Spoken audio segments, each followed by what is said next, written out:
What's up YouTube? This is Hill Phantom. I have two pieces of news to share with you. First, the channel just crusted over 1,500 subscribers and I can't thank you all enough.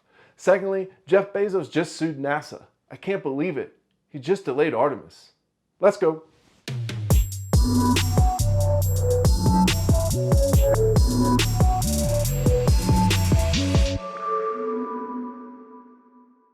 Before we begin, I want to take a moment to thank each and every one of you for watching, but especially those who subscribed. It's been very humbling for me, and it's not something I set out to do, but I'm really glad I fell into this hobby, and I've enjoyed learning to up my production, and I hope it shines through.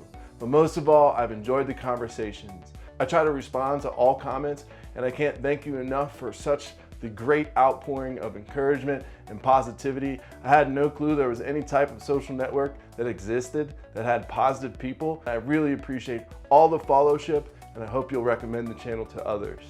So with that, thank you from the bottom of my heart. But for a quick rundown, let's recap first. Number one, Jeff Bezos, Blue Origin International team lose the contract to SpaceX.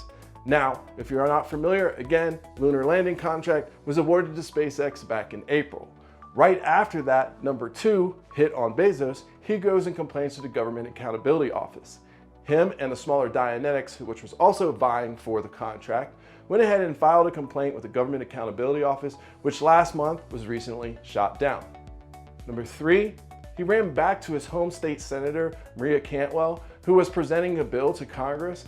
Basically, it was called the Frontier Act, and that was designed for us to compete better against China. However, it did not include anything to do with outer space or the moon. Jeff Bezos was able to convince her to slide in an amendment into that bill that they're about to vote on that would allocate $10 billion additional dollars to a second award for the contract.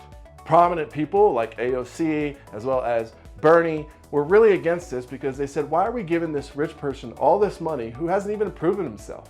Now this still needs approval and appropriation of funds. It's by far a slam dunk for Jeff Bezos that he's going to get this allocated. Even if the bill passes, it doesn't mean it will be funded by Biden and his administration. Just last month, he took another L when the Government Accountability Office came back and said, listen, NASA didn't do anything unethical and they didn't do anything wrong. In fact, they did things exactly right. And because they didn't get funded at the level they thought they would, they were well within their right to select one sole source provider. Now that sole source provider is SpaceX, with the tune of what, $7 billion cheaper, as well as way more experience than Blue Origin, who's had one vanity flight into space, but has never even qualified to have an outer orbit. Then, if things couldn't even get worse, he pens a personal letter to Bill Nielsen that basically is, best I can tell, a bribe.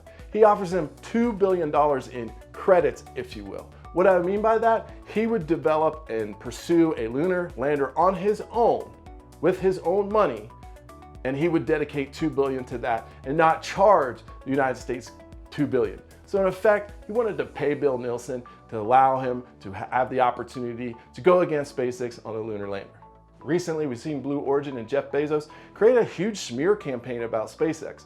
Yes, Elon and Jeff and all the space-going billionaires have all battled back and forth on Twitter wars, but this is a little bit more aggressive and a little bit more official. They put together some wacky infographic that makes some outlandish claims about SpaceX and their lunar lander. Just know that now he's gone so low as to post infographics about data that just is false and isn't true. If you're gonna do that, at least use a real data set.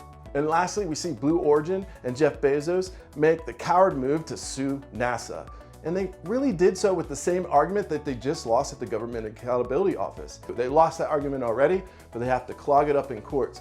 Now, NASA has until, I think, October 12th to respond, but one thing is for certain. Jeff Bezos just delayed Artemis. We're not going to the moon in 2024, and we certainly aren't going to Mars anytime soon. With this silly billionaire with no experience causing all this trouble, I just don't know how to feel about it. That's a lie. I know exactly how to feel about it. Screw you, Bezos. As reported by Sharon Pruitt-Young, Jeff Bezos Blue Origin sues NASA over a lunar landing contract given to rival SpaceX. Jeff Bezos' ongoing rivalry with SpaceX is heating up.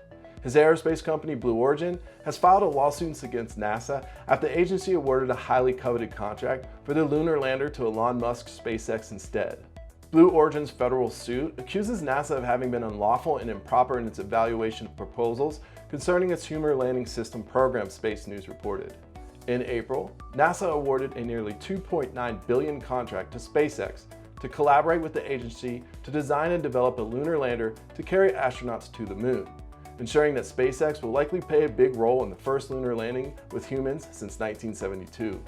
In July, Blue Origin argued in an open letter that NASA gave SpaceX an unfair advantage during the proposal process.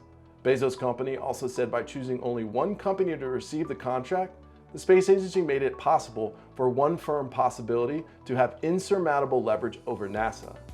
Without competition, Blue Origin said, short-term and long-term lunar ambitions will be delayed, will ultimately cost more, and won't serve the national interest. In the letter, Blue Origin offered to sacrifice up to $2 billion in future payments should NASA amend its decision. Blue Origin and Dynetics, another private company, filed a formal complaint with the Government Accountability Office over NASA's decision to work solely with SpaceX. But the GAO concluded in July that NASA did nothing wrong. NASA said in its initial announcement that the agency had the option of issuing multiple awards, a single one, or none at all, depending on funding, GAO said. NASA, in the end, went with only one company because it didn't have enough funding for more than one award. The GAO also said that NASA evaluated all proposals fairly. NASA must respond to Blue Origin's suit by October 12th, according to BBC News. However, the details of the suit will likely remain a mystery. Blue Origin was granted a protective order, sealing details of the case on Monday, according to SpaceX. Representatives for NASA told The Verge that they are currently reviewing the case. Now, there's many things that stand out as bothersome about Jeff Bezos and Blue Origin's really salty and desperate moves. But in his open letter, what really bothered me is that he points out that without having competition, there will be lunar delays, we won't be respecting national interests, and it will cost more. Well, listen, that bald bandit has got a little something mixed up in his head. Perhaps he's spending too much time on his yacht with his new girlfriend, because that's absolutely twisted. There's only one person, one man, that's causing delays in space. There's only one man that's trying to make us taxpayers pay way more than it's worth. And there's only one man that doesn't have national interests in mind, and that's Jeff Bezos. Until next time, I can't thank you all so much for subscribing. I hope you who are new to the channel will consider liking and subscribing. But until next time, I'm Hail Phantom, reminding you guys to always send it. Let's go.